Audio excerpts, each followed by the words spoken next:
Bonjour et bienvenue dans cette vidéo. Je suis Junias Lonti, expert en TIC, spécialiste des systèmes et des réseaux informatiques. Aujourd'hui, je vais vous entretenir sur l'usage de Microsoft Office Word 2013. Dans ce travail, il sera question pour nous de vous montrer comment lancer Microsoft Office 2013 et nous allons vous présenter son interface et l'utilisation de plusieurs outils qui y sont intégrés. Sans plus tarder, nous allons passer au lancement de Microsoft Office Word 2013. Pour lancer Microsoft Office Word 2013, je viens sur la barre des tâches au niveau de démarrer et je clique sur démarrer, puis je viens à ce niveau si il y en a déjà. Dans la plupart des temps, lorsqu'il n'y a pas un raccourci au bureau ou à cet endroit, je viens à programme. Dans certaines machines, ça sera écrit tous les programmes. Ça dépendra du système d'exploitation qui est installé. Et maintenant donc, je viens à Microsoft Office 2013. Je choisis Word. Je clique gauche et ça se lance. Vous voyez, lorsque on lance Office Word 2013, voici les différents outils qui nous biais de bloc, les différents types de documents qui nous proposent. Si nous voulons les réaliser, voici comment ils nous proposent. Ok, mais c'est pas ça qui nous intéresse. Nous allons venir sur document vierge, faire un clic gauche et voilà, notre espace de travail est ouvert. Maintenant que vous voyez ici, ça c'est l'onglet accueil. Dans l'onglet accueil, nous avons la police pour changer de police du texte. Nous avons la taille. Et là, nous avons ces objets qui permettent d'agrandir les caractères ou de diminuer. Et à ce niveau, nous voyons ça. Ça, c'est pour rendre ce que nous avons écrit soit en majuscule ou en minuscule. Nous avons plusieurs outils. Ça, c'est pour mettre le texte en gras, ici en italique et ici pour souligner le texte. Et ça, c'est pour barrer le texte. Et voilà, ça, c'est pour mettre les expressions en indice. Par exemple, si je tape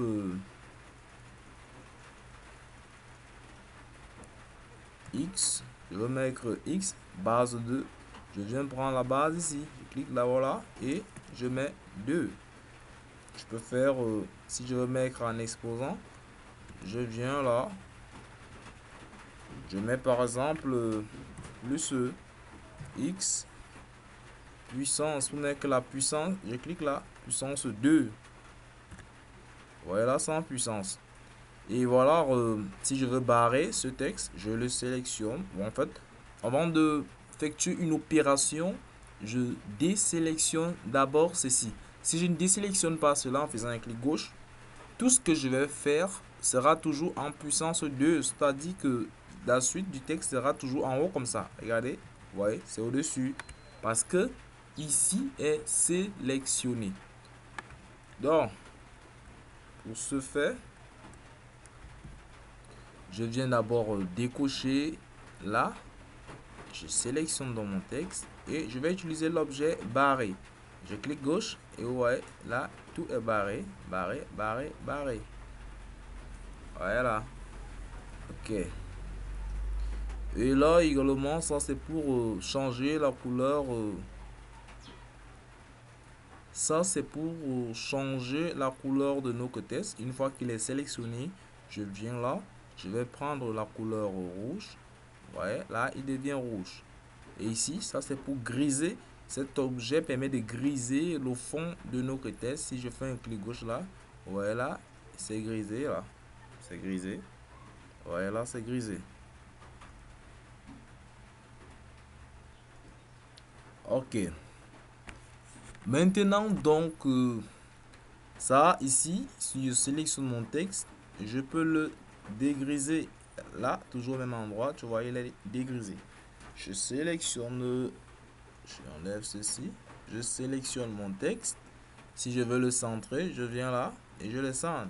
Ça, c'est pour appliquer les mises en forme. Justifier le texte, je place là et je justifie mon texte.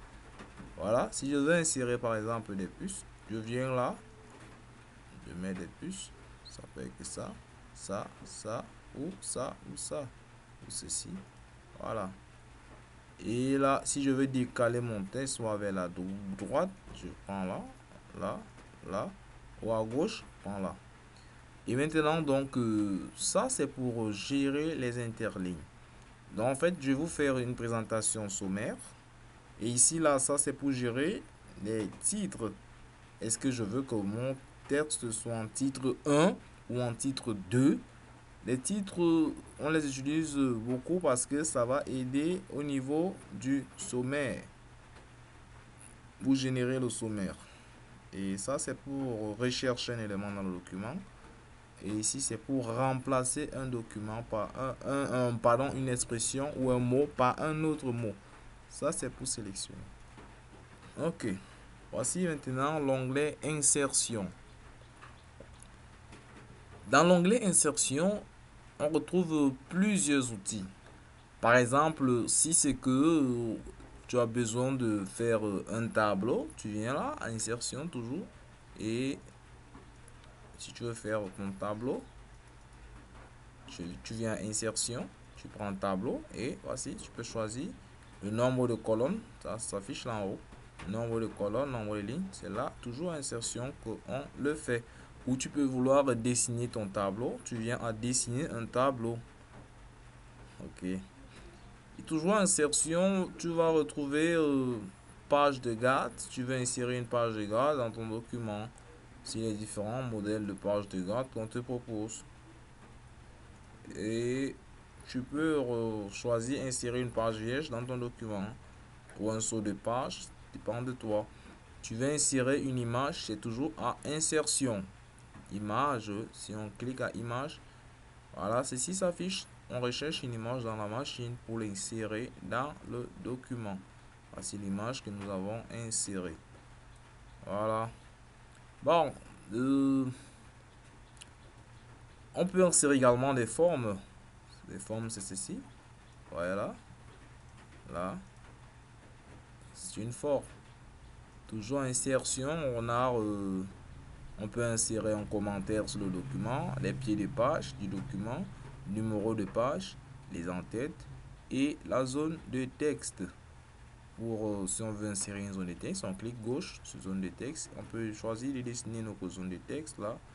On la dessine et on peut écrire à l'intérieur. Ok. Maintenant donc, on peut également insérer une équation.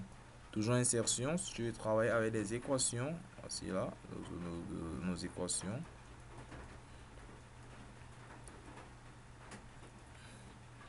Donc, c'est de ça qu'il est question dans l'onglet insertion. On va insérer n'importe quoi, c'est à ce niveau qu'on vient de chercher. En ce qui concerne la création est utilisée pour gérer les bordures de page. Si on veut insérer une bordure de page sur notre document, on clique gauche ici à bordure de page. Et là, bordure de page, et on vient choisir une bordure. Là. Et appliquer à, on peut choisir que cette bordure s'applique seulement sur la première page du document. Et on le choisit. Et OK. Voici notre document qui a une bordure. Les fruits de pommes de France là. Voilà. Ok. Toujours à création, on peut choisir une couleur de page de notre document. Voilà. Couleur de page, on peut choisir que notre document puisse avoir telle couleur ou telle autre. Voilà. On prend cette couleur. On peut également choisir le filigrane. Voici un filigrane. On peut personnaliser notre filigrane.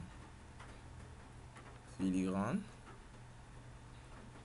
on le personnalise. Pour le personnaliser, on vient à test filigrane. On prend par exemple mon TP. Ok, tu peux choisir la police et la taille, hein, ça dépend de toi.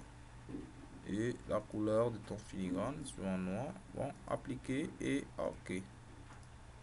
Vous voyez que là, notre document a son filigrane, mon TP qui passe là en arrière-plan. Ok.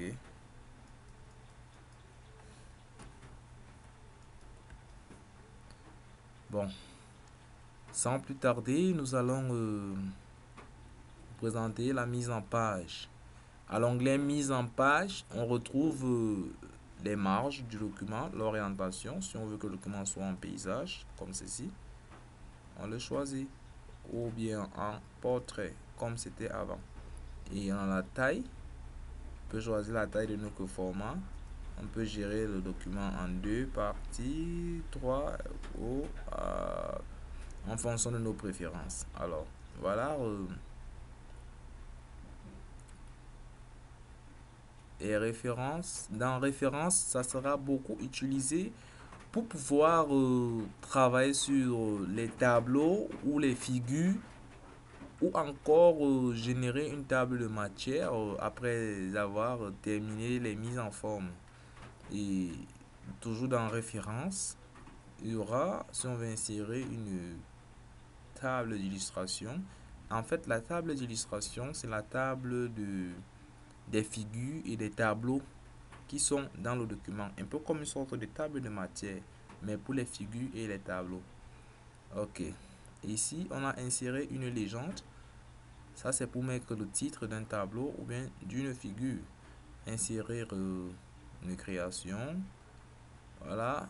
Et à ce niveau, nous avons révision. Révision nous permet de corriger les fautes du document. Ici, on peut tout d'abord on sélectionne le paragraphe ou bien on n'a pas besoin de sélectionner. Ça nous permet de corriger. Si je clique là, parce qu'il n'y a aucun texte, c'est pour ça que ça affiche ici. Mais en travaillant, on va y découvrir. À l'affichage, ici, on peut décider d'afficher les règles ou pas. Là, c'est les règles qui sortent. Le quadrillage, tu vois, les carreaux là. Le volet de navigation, c'est ça. Et bon, à complément, bon, ça c'est là où tous les outils qui sont installés dans la machine viennent s'intégrer, tels que les dictionnaires et les encyclopédies. Bon, conception, ça c'est pour à conception.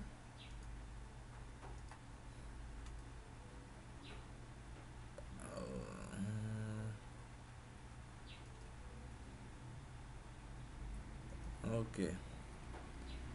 Je crois que la présentation brève de l'interface est terminée. Donc, nous allons passer à la réalisation d'un document qui va nous permettre d'appliquer tout ce que nous avons présenté sommairement.